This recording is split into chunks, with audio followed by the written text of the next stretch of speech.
اسلام تلوار کے زور سے پھیلا تھا یا نہیں، لیکن اسلام کے تحفظ کے لیے تلوار کو ضروری سمجھتا ہوں۔ جس قوم کے شاعر بھی وظیفہ خور ہوں، اس قوم کے لیے ذلت و رسوائی ہے۔ حکمران جب اپنی جان کی حفاظت کو ترجیح دینے لگیں تو وہ ملک و قوم کی آبرو کی حفاظت کے قائل نہیں رہتے۔ جہاں روٹی مزدور کی تنخواہ سے مہنگی ہو جائے، وہاں دو چیزیں سستی ہو جاتی ہیں: عورت کی عزت اور مرد کی غیرت۔ دشمن سے پہلے غدار کو قتل کرنا ضروری ہے۔ یاد رکھو، فوج بغیر قوم کے اور قوم بغیر فوج کے دشمن کے لیے آسان شکار ہوتی ہے۔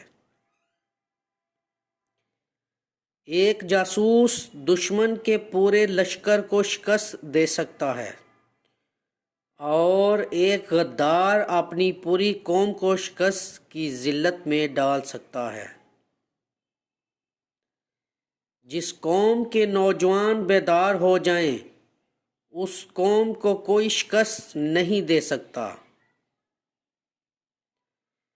دفاع کا بہترین طریقہ یہ ہے کہ تم دشمن کی سوچ سے بھی پہلے اسے دبوچ لے۔ امت جان دینا جانتی ہے، یہ سرفروشوں کی امت ہے، مگر ایمان فروشوں نے ہمیں زنجیریں ڈال رکھی ہیں۔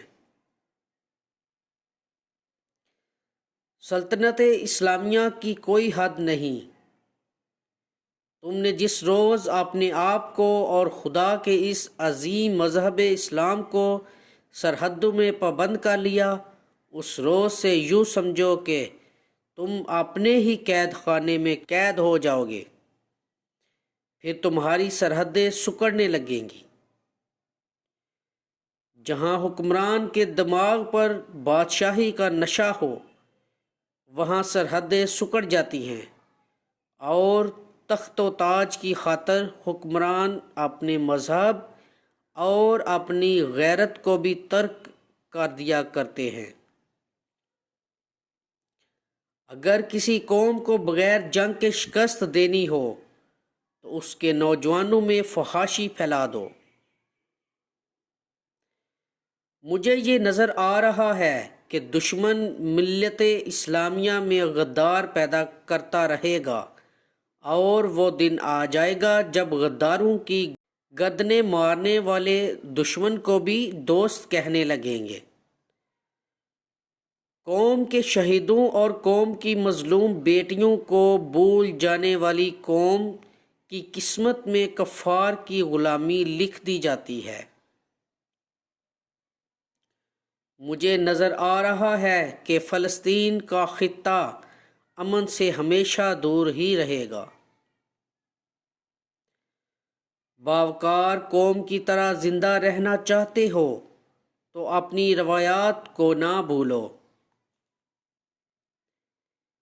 غداری کی سزا اسے دی جاتی ہے جو ملک اور قوم کی جڑیں کاٹے اور دین کے دشمنوں کے ہاتھ مضبوط کرے۔ خواہ حکمران خود ہی اس کا مجرم ہو، وہ غدار ہے اور سزا کا مستحق ہے۔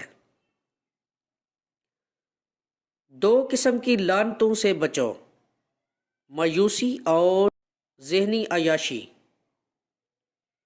انسان پہلے مایوس ہوتا ہے اور پھر ذہنی عیاشی کے ذریعے راہ فرار اختیار کرتا ہے۔ قوم کا ہر فرد اپنی جگہ بادشاہ ہوتا ہے۔ کسی بھی فرد کو قوم و وقار سے محروم نہ کرو۔ وہ وقت بھی آ جائے گا جب فوج بھی عیاش سپاہیوں کا گروہ بن جائے گی اور اس کے سالار دشمن کے ہاتھوں میں کھیلیں گے۔ اسلام کا سر بلند دیکھنا چاہتے ہو تو دوست اور دشمن کی پہچان کرنا سیکھو۔